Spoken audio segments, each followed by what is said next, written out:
Baik, selamat malam kepada kita semua umat-umat Tuhan yang diberkati.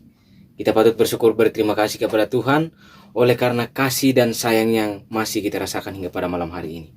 Saudara-saudaraku yang kekasih dalam Tuhan Yesus Kristus, pada malam hari ini kita akan mendengarkan firman Tuhan yang sangat menarik untuk kita pelajari bersama.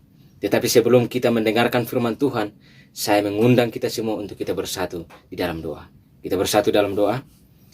Bapa kami dalam kerajaan surga, Bapa yang baik, Bapa yang kami puji dan kami sembah. Pada malam hari ini kami bersyukur oleh karena waktu yang indah yang Tuhan telah siapkan bagi kami untuk kami kembali datang mendengarkan firman Tuhan.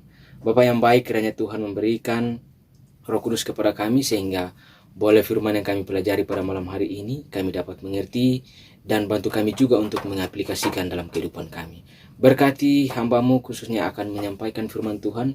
Biarlah Tuhan yang berbicara lewat bibir mulut hamba sehingga boleh firman Tuhan itu tersampaikan dan kami akan mengerti dan kami bisa terapkan dalam kehidupan kami. Mohon ampun atas segala dosa kami yang kami telah perbuat. Hanya dalam nama Yesus kami telah berdoa. Amin. Baik, firman Tuhan yang saya akan sampaikan pada malam hari ini berjudul Misteri di balik kekecewaan. Saudara-saudaraku yang kekasih, pasti kita akan bertanya, apa maksud di dalam judul ini, yaitu misteri di balik kekecewaan. Pasti setiap kita sebagai manusia sudah mengalami yang namanya kekecewaan. Tetapi apa maksud dari kekecewaan itu? Apakah hanya membawa dampak buruk atau membawa dampak yang membuat kita kecewa atau membuat kita hancur di dalam kehidupan kita? Tetapi kita akan pelajari lebih jauh dengan firman Tuhan pada malam hari ini. Saudara-saudaraku yang kekasih, ada seorang raja bersama dengan pembawa pedangnya, asisten yang selalu bersama dengan raja ini. Ketika mereka mau berkunjung ke kerajaan yang berada di sekitar kerajaan yang berada di tempat itu juga. Saudara-saudaraku yang kekasih, ketika prajurit atau pembawa pedang ini bersama dengan tuannya atau rajanya ini, mereka berada dalam perjalanan.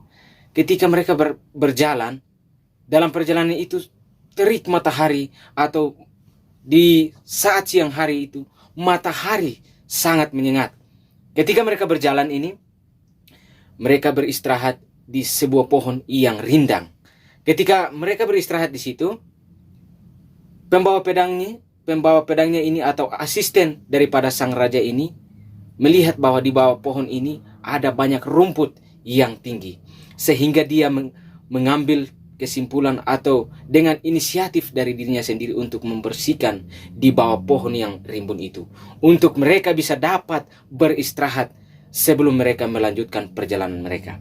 Tetapi di dalam perjalanan itu mereka beristirahat ketika si pembawa pedangnya ini atau asisten daripada rajanya ini, dia sedang mengayunkan pedangnya untuk membersihkan di bawah pohon itu untuk mereka beristirahat.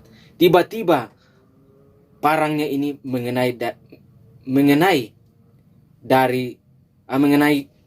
sang raja, atau parang ini tidak sengaja dipotong oleh prajuritnya ini dan mengenai kaki daripada sang rajanya ini atau tuannya ini. Ketika dia mengalami luka dan raja ini sangat marah kepada asistennya ini. Kenapa sehingga kamu bisa membuat ini dan kaki saya sudah mengalami luka? Dan raja itu sangat marah kepada asistennya sehingga dia memasukkannya ke dalam penjara. Saudara-saudaraku yang kekasih, asistennya ini sangat sedih dan dia kecewa karena dalam peristiwa itu bukan bermaksud untuk mencelakakan tuannya sendiri atau rajanya sendiri, tetapi karena parang ini sendiri ataupun tidak sengaja kena kaki daripada sang rajanya ini, sehingga dia kecewa dan dia sedih. Tetapi apa yang terjadi saudara-saudara, ketika raja ini memasukkan asistennya ke dalam penjara, dia memasukkan ke dalam penjara ini, dan pada waktu raja ini sendiri pulang, raja ini sendiri berkunjung ke kerajaannya itu, dan ketika dia bepergian ke kerajaan tetangganya ini, kerajaan ini sangat menyembah berhala. Mereka jauh daripada apa yang Tuhan inginkan. Dan kerajaan itu menyembah berhala. Dan dalam tradisi mereka, itu kalau orang atau dari kebiasaan mereka, dari kerajaan ini, mereka biasa mempersembahkan manusia yang tidak bercacat. Saudara-saudaraku yang kekasih, ketika mereka mencari manusia untuk mempersembahkan kepada dewa-dewanya ini, mereka selalu cari orang yang tidak bercacat. Dan untuk mempersembahkan kepada dewanya untuk meminta berkat seperti curah hujan dan juga matahari dan hasil daripada usaha mereka. Saudara-saudaraku yang kekasih, ketika raja ini pergi sampai kepada kerajaan yang dia mau berkunjung, saudara-saudaraku, itu kejadiannya berkata lain. Dan orang-orang di situ menangkapnya, atau raja yang berada di situ menangkapnya, menyuruh pasukannya untuk menangkap sang raja yang baru datang untuk berkunjung. Dan mereka akan mempersembahkan dia sebagai persembahan untuk menerima atau meminta berkat daripada Baal mereka atau Tuhan mereka. Allah-Allah lain yang mereka ingin meminta berkat ataupun apa yang mereka inginkan. Saudara-saudaraku yang kekasih, tetapi dalam peristiwa itu, mereka mengatakan bahwa kita harus memeriksa apakah ini cacat ataupun bersih atau bisa dipersembahkan. Dan mereka mengatakan satu sama yang lain bahwa kalau kita mempersembahkan kepada dewa kita, berarti itu harus tidak bercacat. Dan mereka pada saat mereka mempersembahkan itu, mereka lihat ternyata dewa mereka tidak terima. Dan mereka memeriksa apakah raja ini bercacat. Mereka periksa, ternyata raja ini mengalami luka di kakinya. Dan saudara-saudaraku yang kekasih, tidak terjadi yang namanya persembahkan untuk dewa mereka. Karena apa? Dewa mereka tidak terima karena raja ini mengalami cacat. Dan saudara-saudaraku yang kekasih, raja dari kerajaan tersebut melepaskan raja yang tadi sudah memasukkan asistennya ke dalam penjara dan disuruh pergi, saudara-saudara, dan tidak jadi pembunuhan atau tidak jadi penyiksaan di dalam kejadian tersebut. Nah, saudara-saudaraku yang kekasih, pada waktu raja ini mengingat bahwa ini kejadian atau peristiwa yang saya alami ini, untung saja asisten saya memotong saya ataupun saya mengalami luka di kaki saya. Kalau tidak, nyawa saya sudah terancam dan bisa-bisa saya sudah mati. Saudara-saudaraku, dan ketika dia berpikir seperti itu, dia kembali dan melepaskan asistennya dari penjara atau mengeluarkan asistennya, dan dia berlutut dan dia mengatakan bahwa asisten ini berlutut di depan rajanya dan dia berkata bahwa Tuhan, terima kasih karena Tuhan telah memberikan saya kesempatan untuk bisa keluar dari penjara ini. Dan raja ini mengatakan bahwa saya yang sudah sepatutnya berterima kasih kepada kamu juga.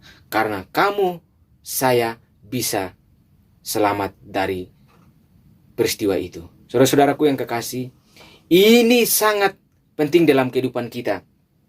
Kita seringkali mengalami kekecewaan yang sama.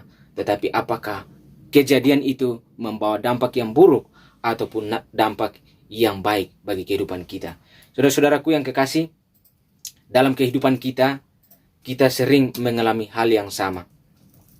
Pernahkah saudara mengalami kekecewaan dalam kehidupan? Saudara-saudaraku yang kekasih, sudah pasti kita mengalami kekecewaan. Tetapi apakah kekecewaan itu ada maksud dan tujuannya? Kita melihat di dalam Mazmur 62 ayat 9 mengatakan bahwa percayalah kepadanya setiap waktu, hai umat. Curahkanlah isi hatimu di hadapannya. Allah ialah tempat perlindungan kita. Saudara-saudaraku yang kekasih, seringkali kita mengalami kekecewaan ataupun permasalahan dalam kehidupan kita. Tetapi di dalam firman Tuhan dia mengatakan bahwa percayalah kepadanya dan curahkanlah isi hatimu kepadanya. Saudara-saudara, Tuhan itu tempat di mana kita memberikan curahan hati kita kepadanya. Dia adalah Allah yang selalu menyayangi kita dan dia selalu mengerti kita. Saudara-saudaraku yang kekasih, kekecewaan itu sering datang menghampiri hidup kita. Tetapi percayalah bahwa segala sesuatu yang terjadi, jangan kita melihat bahwa itu selalu membawa kita ke dalam kekecewaan yang buruk dan bahkan menghancurkan kehidupan kita. Tetapi kita ingat bahwa tadi cerita yang saya sudah katakan, bahwa karena ada kejadian itu, kita bisa diingatkan untuk selalu bergantung kepada Tuhan. Karena setiap permasalahan yang terjadi, ada hikmahnya di balik semuanya itu. Saudara-saudaraku yang kekasih, di dalam Mazmur 34 ayat 19 mengatakan bahwa Tuhan itu dekat kepada orang-orang yang patah hati dan Ia menyelamatkan orang-orang yang remuk jiwanya. Saudara, ini sudah sangat jelas dikatakan kepada kita pada malam hari ini bahwa Tuhan itu dekat kepada orang yang remuk jiwanya. Artinya orang yang selalu patah semangat dan mengalami kekecewaan. Tetapi percayalah saudara, kalau kita dekat dengan Tuhan, tidak ada yang mustahil. Kenapa? Karena segala sesuatu yang terjadi ataupun apapun permasalahan yang kita hadapi, Tuhan itu selalu dekat. Kita mengalami patah hati, seringkali kita kecewa. Orang menyakiti kita, pasti kita akan kecewa. Tetapi percayalah saudara-saudaraku yang kekasih dalam Tuhan Yesus Kristus, jangan kita pernah kecewa dengan Tuhan. Walaupun manusia sering kita mengalami hal yang sama ataupun orang menyakiti kita, tetapi percayalah bahwa apapun yang terjadi dalam kehidupan kita, itu semuanya akan Tuhan campur tangan. Saudara-saudaraku yang kekasih, pernahkah Anda berpikir, pernahkah saudara berpikir bahwa Tuhan itu selalu bersama dengan kita? Tuhan itu selalu bersama dengan saudara dan saya. Sudah pastinya Tuhan itu selalu bersama dengan kita.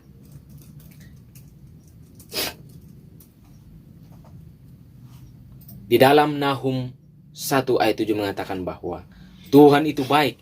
Ia adalah tempat pengungsian pada waktu kesusahan. Ia mengenal orang yang berlindung kepadanya. Saudara-saudaraku yang kekasih, Dia mengenal siapa saja yang selalu datang untuk berlindung kepadanya. Ketika saya berpikir, apa sebenarnya peristiwa yang Tuhan izinkan terjadi?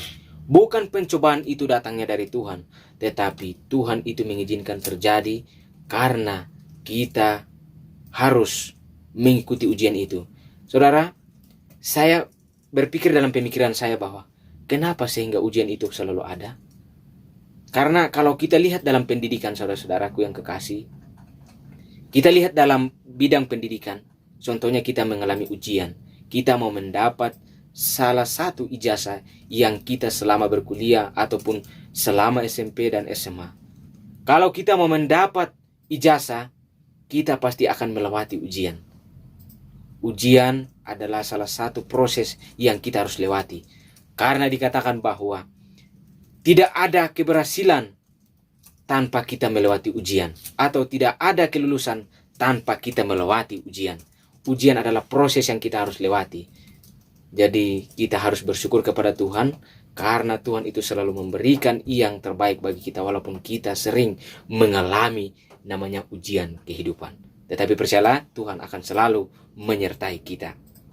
Karena Tuhan sudah mengatakan bahwa di dalam Nahum 1 ayat 7 mengatakan Tuhan itu baik, Ia adalah tempat pengungsian. Jadi walaupun kita mengalami permasalahan ataupun bencana yang kita alami dalam kehidupan kita, Tuhan adalah tempat pengungsian. Kita melihat dalam setiap perjalanan kehidupan kita, orang kalau mengalami musibah, mereka akan lari ke tempat orang yang selalu memberikan semangat ataupun tempat yang aman untuk berteduh. Tetapi saudara-saudaraku yang kekasih, malam hari ini kita diingatkan firman Tuhan. Bagaimana kalau kita mengalami sebuah masalah ataupun bencana, kita lari kepada Tuhan. Karena Tuhan tempat pengungsian kita ataupun tempat kita mengadu akan segala permohonan kita, maka Tuhan akan memberikan keselamatan bagi kita. Di sini ada pertanyaan bagi kita pada malam hari ini. Apakah kekecewaan itu hanya membawa dampak yang buruk saja? Saudara, sudah tentu pasti kita akan berpikir bahwa sudah pasti akan membawa dampak buruk. Tapi dikatakan kepada kita bahwa tidak. Karena tidak selamanya kekecewaan ataupun permasalahan yang kita hadapi membawa dampak buruk. Saudara-saudaraku yang kekasih, kita melihat banyak sekali bencana yang terjadi, khususnya di negara kita tercinta, yaitu negara Republik Indonesia. Yang sering kita alami adalah erupsi ataupun letusan gunung berapi. Tetapi kita lihat bencana itu, kalau bencana itu gunung api contohnya meletus, dia akan mengeluarkan abu vulkanik ataupun lava yang bisa membahayakan. Tetapi setelah itu bertahun ataupun berbulan, dia akan membawa kesuburan yang akan menghasilkan banyak sekali manfaat bagi kehidupan makhluk ciptaan Tuhan, khususnya bagi manusia yang berada di dunia ini. Saudara-saudaraku yang kekasih, kita melihat bahwa bencana itu datang membawa selalu dampak buruk, tetapi ada juga yang membawa dampak yang baik bagi kehidupan kita. Saudara-saudaraku yang kekasih, kekecewaan memang sangat menyakitkan, tetapi Tuhan dapat memunculkan hal-hal indah di balik kekecewaan yang kita alami. Pula dengan kesabaran dan keteguhan hati, kita mempersilahkan rancangan Tuhan yang lebih istimewa terjadi. Saudara-saudaraku yang kekasih, dikatakan bahwa Tuhan dapat memunculkan hal-hal indah di balik apapun yang kita hadapi. Karena kita mempersilahkan rancangan Tuhan yang lebih istimewa terjadi dalam kehidupan kita.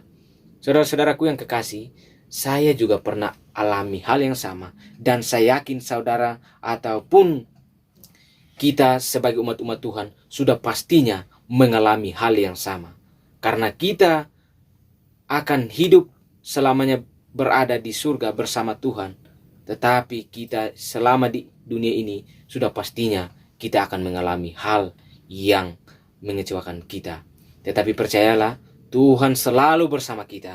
Karena di sini dikatakan bahwa rancangan Tuhan lebih istimewa terjadi jika kita mempersilahkan itu terjadi di dalam kehidupan kita. Di dalam Roma 8 ayat 28 mengatakan, kita tahu sekarang bahwa Tuhan atau Allah turut bekerja di dalam segala sesuatu untuk mendatangkan kebaikan bagi mereka yang mengasihi Dia, yaitu bagi mereka yang terpanggil sesuai dengan rencana Allah. Saudara-saudaraku yang kekasih dalam Tuhan Yesus Kristus, sudah pastinya kita berbahagia kalau kita dipanggil sesuai dengan rencana Allah. Bagaimana kita tahu bahwa Tuhan panggil kita sesuai dengan rencananya? Khususnya pada malam hari ini, kalau kita datang mendengarkan firman Tuhan, kita sudah pasti dipanggil sesuai dengan rencana Allah. Saudara-saudaraku yang kekasih, kita tahu bahwa segala sesuatu, khususnya pada masa sekarang ini, masa yang sangat sulit, sangat genting, banyak orang lari mencari kesenangan dunia, dan ada juga yang berlindung kepada manusia ataupun berlari mencari Allah lain selain Allah kita. Tetapi saudara-saudaraku yang kekasih, mereka tidak akan mendapat ketenangan, walaupun ketenangan itu selalu ada. Tetapi saudara-saudaraku, kita percaya bahwa setan itu juga pintar. Dia selalu menggunakan cara Tuhan untuk memperdayakan kita sebagai umat-umat Tuhan, untuk selalu lari daripada kepercayaan kita terhadap Tuhan. Saudara-saudaraku, hati-hati, karena banyak sekali kejadian yang akan kita hadapi di kemudian hari. Khususnya sekarang, kita melihat bahwa penyakit ini banyak melanda dunia ini. Tetapi kita percaya bahwa Tuhan itu selalu mendampingi kita, menyertai kita. Untuk itu kita selalu bersandar kepada Tuhan. Kita sering mengalami berbagai permasalahan, tetapi ingat, Tuhan selalu bersama kita. Karena Roma 12 mengatakan dengan sangat jelas, kita tahu bahwa Tuhan selalu bekerja bersama-sama dengan kita. Kita tahu bahwa sekarang Allah juga turut bekerja. Banyak sekali kita bekerja ataupun kita berusaha untuk melakukan sesuatu, memuaskan keinginan kita sebagai manusia. Tetapi saudara-saudara, itu tidak selamanya membawa dampak yang baik kepada kita. Tetapi kalau kita izinkan Tuhan selalu berkarya dalam kehidupan kita, maka yakinlah bahwa segala sesuatu itu akan terjadi sesuai dengan apa yang kita harapkan kalau kita mengutamakan Tuhan dalam kehidupan kita. Jadi kita tahu bahwa sekarang juga Tuhan turut bekerja. Jadi walaupun banyak sekali kita mengalami banyak tantangan ataupun masalah dalam kehidupan kita, khususnya kekecewaan, pada malam hari ini kita serahkan kepada Tuhan, maka Tuhan selalu akan memberikan jalan keluar kepada kita. Kesabaran dan keteguhan adalah sarana untuk melihat keindahan yang Tuhan siapkan di balik kekecewaan. Saudara-saudaraku yang kekasih dalam Tuhan Yesus Kristus, kalau kita mengalami kekecewaan, kita harus butuh kesabaran dan keteguhan hati. Kenapa itu bisa terjadi dalam kehidupan kita? Karena saudara-saudaraku yang kekasih, Tuhan siapkan rancangan indahnya di balik kekecewaan itu. Tetapi kita harus perlu kesabaran dan keteguhan. Kalau kita tahu bahwa teguh artinya tidak goyah apapun yang terjadi, kita tetap percaya Tuhan. Dan kita bersabar, waktu Tuhan yang indah pasti akan terjadi di dalam kehidupan kita. Itu yang kita harus percaya, dan kita harus yakinkan bahwa segala sesuatu akan indah pada waktunya. Saudara-saudaraku yang kekasih, memang firman Tuhan sangat bermanfaat untuk selalu mengajarkan kita bahwa kesabaran dan keteguhan hati adalah sarana untuk melihat keindahan yang Tuhan siapkan di balik kekecewaan yang kita hadapi. Itulah sebabnya kita selalu percaya kepada Tuhan, maka semuanya akan berjalan sesuai yang Tuhan kehendaki, dan itu akan terjadi lebih indah di dalam kehidupan kita. Jangan pernah takut kecewa, karena di sini dikatakan yang pertama, kekecewaan tidak memiliki tempat di hati yang penuh rasa syukur. Saudara-saudaraku yang kekasih, kalau kita rasa bersyukur dan kita selalu mengutamakan Tuhan, percayalah bahwa tidak akan pernah kekecewaan itu selalu ada di dalam orang yang selalu bersyukur kepada Tuhan. Karena di sini dikatakan bahwa kekecewaan tidak memiliki tempat di hati yang penuh rasa syukur.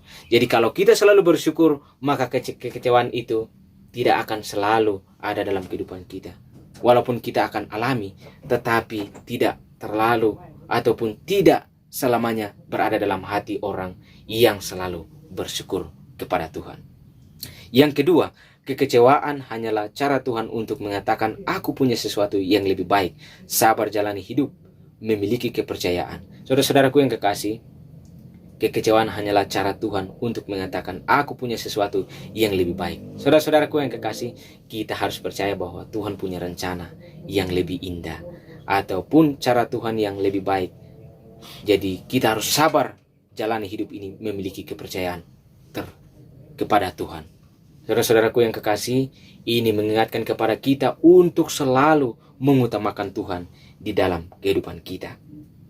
Yang ketiga, memahami adalah kunci untuk mengatasi kekecewaan. Kita harus memahami bahwa segala sesuatu yang terjadi, kita harus percaya, kita harus memahami. Terkadang adapun kekecewaan kita alami atau masalah yang kita hadapi, kita selalu menyalahkan bahwa, Tuhan, ini kenapa harus terjadi? Dan kita menyalahkan, kenapa orang bisa membuat segala sesuatu yang saya tidak inginkan. Tetapi kita harus berpikir bahwa kita harus mengatasi itu, dan kita harus memahami bahwa itu adalah cara Tuhan yang terbaik untuk kita mengintrospeksi diri atau memperbaiki diri untuk menjadi yang lebih baik lagi. Saudara-saudaraku yang kekasih, di sini dikatakan jangan pernah takut, karena Tuhan selalu bersama dengan kita sebagai umat-umat Tuhan.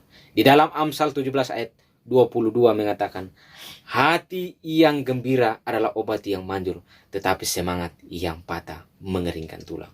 Saudara-saudaraku, kenapa? Kalau kita dalam kehidupan kita mengalami kekecewaan, disuruh bergembira atau berbahagia, dikatakan bahwa hati yang gembira adalah obat yang manjur. Kenapa kita lagi mengalami susah, disuruh bergembira? Pasti kita akan susah. Karena apa? Kalau kita lagi senang, maka itu disebut berbahagia atau bergembira. Tetapi kalau kita lagi mengalami kekecewaan, tidak mungkin disuruh tertawa. Kita akan selalu langsung tertawa. Tetapi saudara-saudaraku, dikatakan bahwa hati yang gembira adalah obat yang manjur. Artinya, walaupun kita mengalami kekecewaan ataupun permasalahan dalam kehidupan kita, tetapi kita harus selalu bergembira. Bergembira dalam hal apa, saudara-saudaraku yang kekasih? Artinya, kita bergembira adalah yang dimaksud kita masih memiliki Tuhan. Karena kita bergembira, hati yang gembira adalah obat yang manjur. Artinya, kalau kita bergembira atau kita senang, karena kita masih memiliki Tuhan yang selalu menyertai kita dalam setiap perjalanan kehidupan kita. Maka saudara-saudaraku yang kekasih, percayalah bahwa saudara dan saya akan selalu kuat untuk menghadapi semuanya ini. Karena apa? Dikatakan kita bergembira bukan karena kita mengalami kekecewaan, tapi karena kita bergembira karena walaupun dalam cobaan yang kita alami ataupun kekecewaan permasalahan hidup kita, tetapi kita masih punya Tuhan yang selalu mendampingi kita dan selalu memberikan jalan keluar bagi umat-umat Tuhan yang selalu menyerahkan hidup kita sepenuhnya kepada Tuhan. Saudara-saudaraku yang kekasih dalam Tuhan Yesus Kristus, jangan pernah takut akan masa depan kita kecuali kita melupakan penyertaan Tuhan di masa yang lalu. Marilah kita serahkan seluruh beban kita kepada Tuhan. Percaya bahwa apapun yang terjadi pasti ada rencana yang Tuhan sediakan bagi kita. Kita hadapi dengan penuh kepercayaan, dengan keyakinan, maka semuanya itu akan Tuhan memberikan yang terbaik untuk kita semua. Saudara-saudaraku yang kekasih, jangan pernah takut, karena Tuhan mengatakan bahwa Tuhan itu selalu menyertai orang yang selalu mengandalkannya. Bapak, Ibu, saudara-saudaraku yang kekasih, pada malam hari ini saya ingin ataupun saya rindu untuk kita selalu bergantung kepada Tuhan. Saudara-saudaraku yang kekasih, masalah apapun yang kita hadapi, percayalah bahwa segala sesuatu tidak akan pernah melebihi batas kemampuan kita. Karena Tuhan sudah pernah berjanji bahwa apapun masalah yang kita hadapi tidak akan pernah melebihi batas dari kemampuan kita. Itu yang kita harus pegang dan kita harus tanamkan di dalam kehidupan kita. Saudara-saudaraku yang kekasih, ketika saya masih kecil, saya sering mengecewakan orang tua saya. Dan orang tua saya, kalau saya membuat pelanggaran, pasti orang tua akan memarahi saya dan bahkan memukul saya. Dan saya akan kecewa dan marah. Apa sebenarnya orang tua membuat ini sehingga saya bisa mengalami hal seperti ini? Tetapi saya tahu ketika saya berada di UNAI ini, baru saya tahu bahwa selama didikan orang tua saya yang memarahi saya sampai memukul saya, tetapi saya sampai ke sini baru saya mengerti bahwa apapun yang orang tua tanamkan kepada saya rasa sekarang bermanfaat. Jadi saudara-saudaraku yang kekasih, kita harus mendengarkan apa yang Tuhan bicarakan kepada kita atau Tuhan ingatkan kepada kita. Di dalam 1 Korintus 10 ayat 13 mengatakan, pencobaan-pencobaan yang kamu alami ialah pencobaan-pencobaan biasa yang tidak melebihi kekuatan manusia, sebab Allah setia dan karena itu Ia tidak akan membiarkan kamu dicobai melampaui kekuatanmu. Saudara-saudaraku yang kekasih, ingat, firman Tuhan pada malam hari ini mengatakan kepada kita sangat jelas bahwa kita mengalami sebuah masalah, tidak pernah Tuhan mengizinkan itu terjadi melampaui batas kemampuan kita. Karena apa? Tuhan itu tahu kita sebagai manusia tidak pernah mampu melewati semua ini tanpa penyertaannya. Karena itu Tuhan mengatakan kepada kita bahwa pencobaan yang kamu alami ialah pencobaan biasa yang tidak melebihi kekuatan manusia. Sebab Allah setia dan karena itu Ia tidak akan membiarkan kamu dicobai melampaui kekuatanmu. Saudara-saudaraku yang kekasih, pada malam hari ini kita diingatkan untuk selalu bergantung kepada Tuhan. Bahwa pencobaan yang kita alami ataupun kekecewaan ataupun permasalahan kita hadapi itu hanya maksud Tuhan untuk selalu menguatkan kita. Karena tadi saya sudah katakan bahwa apapun yang kita hadapi, kita percaya bahwa Tuhan akan selalu menyertai kita. Karena tidak ada kelulusan tanpa ujian, itu berarti kita melewati segala sesuatu itu, Tuhan akan memberikan hadiah yang indah, yaitu mahkota yang kita akan gunakan atau kita pakai di surga nanti jika kita berhasil melewati ujian kehidupan yang selama kita alami di dalam dunia ini. Saudara-saudaraku yang kekasih, di dalam Matius 11 ayat 28-29 mengatakan bahwa marilah kepadaku semua yang letih lesu dan berbeban berat, aku akan memberikan kelegaan kepadamu. Pikulah kuk yang kupasang dan belajarlah padaku, karena aku lemah lembut dan rendah hati, dan jiwamu akan mendapat ketenangan. Saudara-saudaraku yang kekasih, kita belajar kepada Tuhan, kita datang kepadanya, Tuhan akan memberikan ketenangan kepada kita. Kita belajar kepada Tuhan. Dia adalah Raja. Dia adalah Bapa yang kita patut pelajari dari Dia. Maka Tuhan akan memberikan kelegaan kepada kita. Dan Dia juga sebagai Allah, sebagai Bapa kita. Dan kita serahkan beban kita kepada Tuhan. Karena Tuhan mengatakan bahwa marilah kepadaku semua yang letih lesu dan berbeban berat. Semua kita serahkan kepada Tuhan, maka Tuhan akan selalu memberikan jalan keluar ataupun memberikan kelegaan kepada kita. Dan Tuhan akan memberikan kuk yang ringan bagi kita. Saudara-saudaraku yang kekasih, firman Tuhan mengajak kepada kita untuk selalu datang kepadanya dan selalu mengandalkan Dia di dalam setiap langkah kehidupan kita. Kiranya Tuhan memberkati kita semua. Mari kita berdoa. Bapa kami di surga, Bapa yang baik, kami sangat bersyukur dan berterima kasih karena pada malam hari ini kami diingatkan kembali untuk selalu mengandalkan-Mu dan selalu mengutamakan-Mu di dalam kehidupan kami. Bapa yang baik, pada malam hari ini kami sangat berbahagia karena firman Tuhan selalu mengajari kami untuk selalu rendah hati dan sabar menghadapi apapun yang kami alami di dalam dunia ini. Kiranya Tuhan bantu kami untuk selalu sadar akan bagaimana kami hidup seturut dan kehendak-Mu. Kiranya Tuhan selalu menyertai kami dalam setiap langkah kehidupan kami, sehingga Tuhan datang kedua kali menjemput kami, Tuhan masih mendapatkan kami tetap setia sebagai anak-anak Tuhan. Tuhan yang baik, kiranya Tuhan mari mau mengampuni kami orang berdosa. Hanya di dalam nama Yesus kami telah berdoa dan mengucap syukur.